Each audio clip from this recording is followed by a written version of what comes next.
बिलासपुर जिले के मस्तूरी में ग्राम खोरसी के शासकीय पूर्व माध्यमिक शाला में शिक्षक की लापरवाही का खामियाजा बच्चों के भविष्य से चुकाना पड़ रहा है।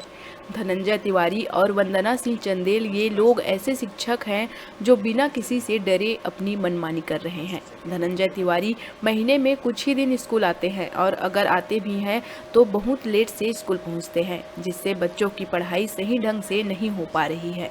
स्कूल के और शिक्षकों द्वारा भी धनंजय तिवारी और वंदना सिंह चंदेल को सही समय पर स्कूल आने के लिए कई बार बोला जा चुका है। अब ऐसे में सोचने वाली बात है कि क्या ग्रामीण क्षेत्रों में शिक्षा का स्तर ऐसे ही बना रहेगा या ऐसे लापरवाह शिक्षकों पर कार्यवाही होगी। अब उसमें बच्चों का कहना ही ठीक है सर। अभी तो लोग निरस्तीकरण में फंसे हुए हैं, इसलिए नहीं आ रहे हैं। और सीएससी जो हैं वो तो अपना आते ही नहीं, सीएससी हैं वो।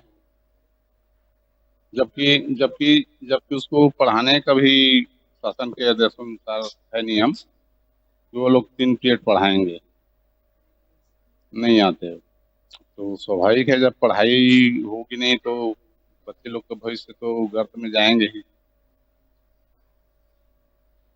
मैं विजय कुमार सर्वे और यहाँ का मैं प्रधान पाठक हूँ और मेरे मई में ही यहाँ पोस्टिंग हुई।